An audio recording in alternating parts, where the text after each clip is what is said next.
Hello, I'm Damon Bailey from IELTS Whiz. In this video, we're going to look at the band descriptors for the IELTS speaking test.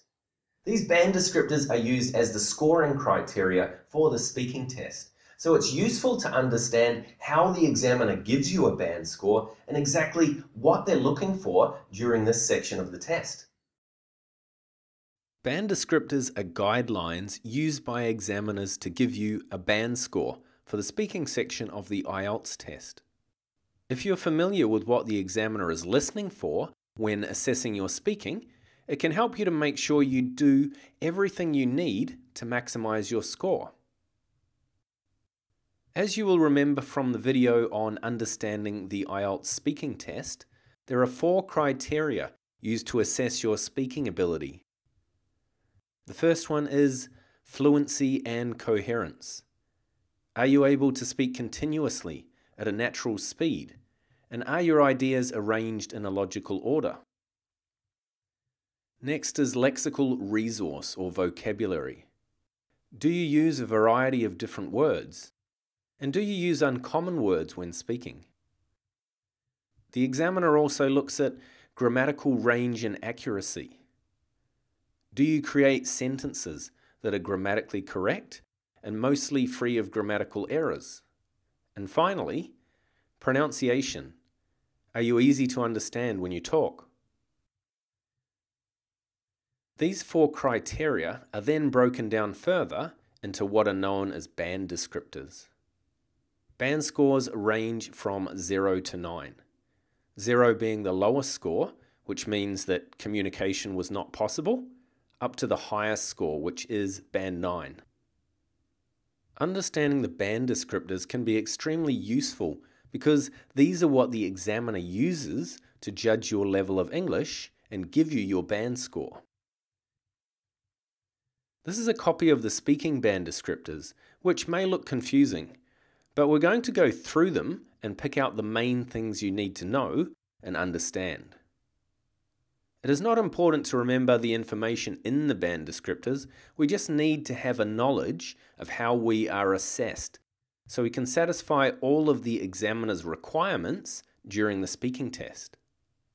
Each of the assessment criteria are equally important, but firstly, we're going to have a look at fluency and coherence.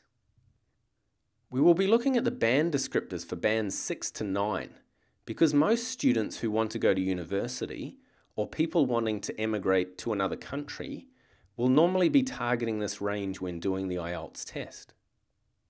I know some people watching may not be in the band 6 to 9 range yet, but this will show you the things you need to be doing to get there in the future.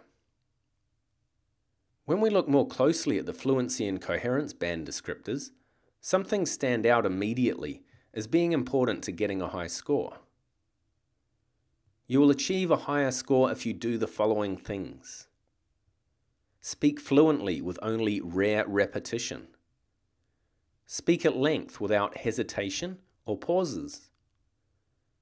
Do not use self-correction too much. Fully develop the topics you are speaking about.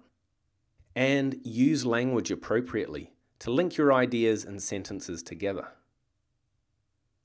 Now let's look at each band more closely. To achieve band 6, you need to be willing to speak at length.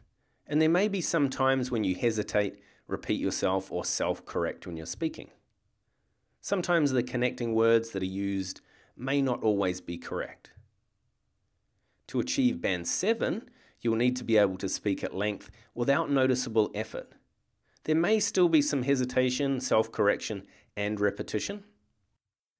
More often than not, a person achieving band 7 for speaking will choose the correct connecting words, which is what using connectives with some flexibility means.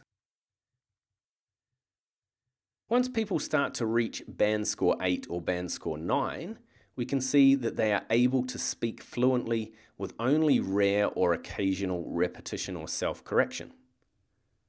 When speaking about a topic, their answers are fully developed and connecting words or cohesive devices are used appropriately.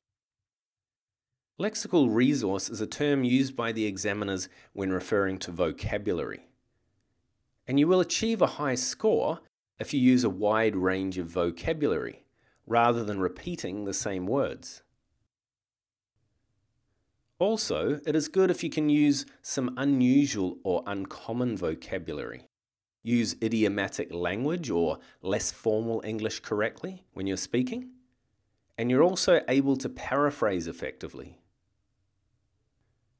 The band descriptors for bands 6 to 9 are very similar, but the more accurately and naturally you use a variety of vocabulary, the higher your score will be. When we look at the band descriptors for grammatical range and accuracy, or grammar, as we would normally say, you will see that you will achieve a higher score if you use a range of different structures when you are speaking. Accuracy is also important, and the more error-free structures or sentences you can create, the higher your band score will be. When you look at band 6 for grammar, we can see that people achieving this score will use a mix of complex and simple structures, but may often make mistakes with the complex ones. However, these mistakes do not usually make it hard to understand the speaker. For band 7, a mix of structures is used with more flexibility, and often they will produce error-free sentences. When we move up to the higher band scores, you will notice that people who get high scores like these are able to use a wide range of structures correctly, and most of the sentences they create will be free from errors. Lastly, when we look at pronunciation, there are some common features for all the bands. You'll get a higher score for pronunciation if you use a full range of pronunciation features like word stress, sentence stress, and intonation. Most importantly, you want to be easy to understand, and any accent you may have does not affect the words you are saying too much. This is why it's important to learn from and copy native speakers of the English language. I hope this video has helped to make what the band descriptors are used for a little bit clearer. Understanding what the examiner is looking at when giving you a band score is knowledge you can use to your advantage to improve your speaking during the speaking test. If you would like any further information, please visit our website at IELTSWhiz.com. And I look forward to seeing you in upcoming videos.